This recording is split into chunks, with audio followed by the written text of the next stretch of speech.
देखो आगे इस चैप्टर में कुछ खास बचा नहीं है, इसमें फिर वही दिखा रखा है जो हमने पहले बात कर ली थी कि क्या फ़ायदे होते हैं क्या नुकसान होते हैं।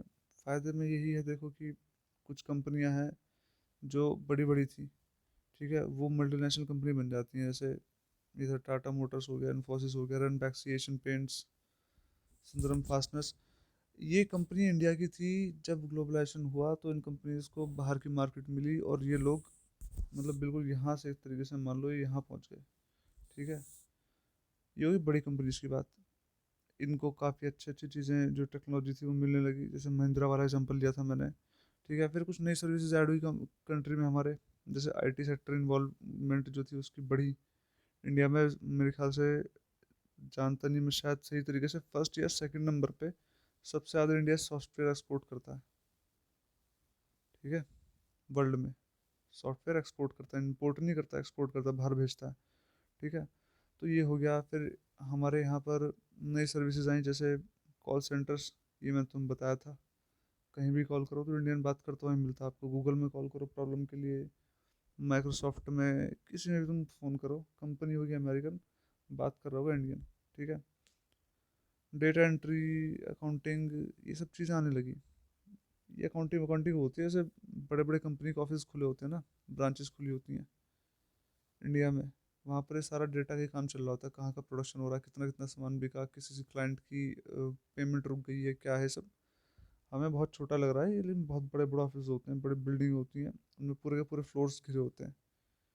हज़ारों लोग काम कर रहे होते हैं, कंपनी के अकाउंट संभाल रहे होते हैं खाली। ठीक है, तो ये है। तो ये तो फ़ायदा हुआ हमारे एक बड़ी कंपनीज को, और एम्प्लॉयमेंट जनरेट होनी स्टार्ट हो गई। लेकिन कुछ जो छोटे प्रोड्यूसर्स थे, एग्जांपल दिखा रखा रवि का इन्होंने।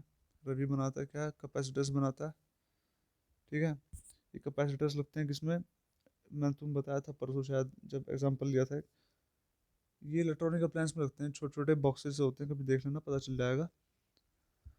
ये बिजली का करंट जो होता है वो रेगुलेट करते हैं किसी भी इलेक्ट्रॉनिक अप्लायंस में।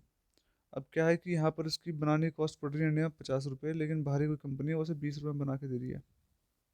ठीक है, अब क्या है कि मान लो 50 रुपये के वो बना रहा है, फिर किसी को बेच रहा है, वो उसका टीवी बनाता है, टीवी में लगाने के लिए। अब क्या है, ये वाली जो है 20 वाली, ये कंपनी कैपेसिटर भी खुद का बना रही है 20 रुपये में, और टीवी भी खुद का बना रही है। तो फिर इसको कौन पूछेगा। सस्ता इनका कैपेसिटर, सस्ता कैपेसिटर टीवी में लगेगा तो टीवी भी सस्ता होगा, और भी कंपोनेंट्स है वो भी सस्ते होंगे। ठीक है, तो इसको कौन पूछ रहा है, ये रवि का तो बिजनेस टफ होना तय है ना।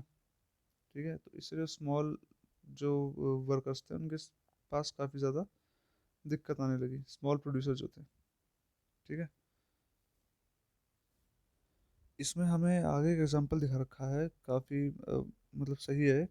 हमने बात की थी कि कोई भी कंट्री, कोई भी कंपनी किसी कंट्री में कैसे एंट्री लेती है, उसके हमने 3 रूट पढ़े थे। तो सबसे हमने लास्ट वाला तरीका पढ़ा था कि जा करके प्रोड्यूसर्स के प्रोडक्शन खरीद लेते हैं।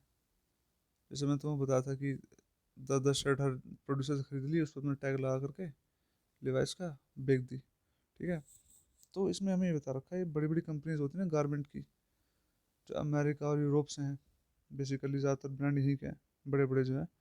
वो क्या करते हैं, वो स्मॉल प्रोड्यूसर से प्रोडक्शन ले करके बेच देते हैं। अब क्या है कि जो पहले जो बना रहा है मान लो सामान, वो एक्सपोर्टर को देता है। ठीक है, और एक्सपोर्टर फिर बेचता है इन्हें, कंपनी को।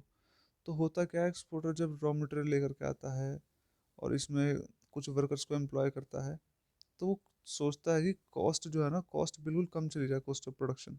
जैसे मान लो 100 रुपये की बनती है, ठीक है, कोई भी शर्ट, तो चाहेगा वो 80 रुपये की बने, क्योंकि उससे इसका प्रॉफिट इंक्रीज होगा एक्सपोर्टर का। तो जितनी कम कॉस्ट ऑफ प्रोडक्शन होगी उतना ज़्यादा इसके पास पैसा बचेगा, मार्जिन बचेगा। तो ये क्या करते हैं, ये जो वर्कर्स इन्होंने एम्प्लॉय कर रखे होते हैं इस फैक्ट्री में ये बनाने के लिए, शर्ट वर्ट बनाने के लिए, तो इनका शोषण करना स्टार्ट करते हैं लोग।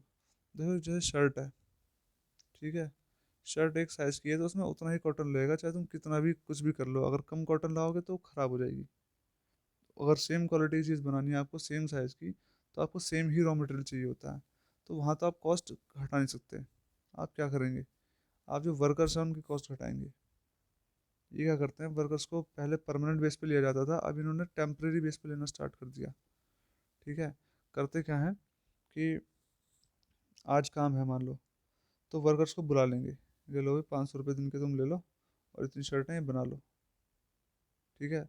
मान लो महीने में 30 दिन होते हैं, अगर ये टेम्परेरी ना होकर के परमानेंट होता, ठीक है, तो महीने के इसके बेचारे 15,000 रुपये सीधे बन जाते।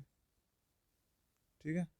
लेकिन अभी है टेम्परेरी, तो उसमें क्या है कि हर दिन काम तो होता नहीं है, तो मान लो महीने में 10 दिन ही काम आया, तो इसको 5,000 रुपये मिले। इससे क्या होने लगा, धीरे धीरे अनएम्प्लॉयमेंट ज़्यादा फैलने लगी और पॉवर्टी ज़्यादा इंक्रीज होती है इससे। ये बहुत बड़ा ड्रॉबैक है ग्लोबलाइजेशन का। ठीक है। ये सारा इसमें ये गारमेंट वर्कर्स का एग्जांपल दिखा रखा है, सारा यही है इसमें।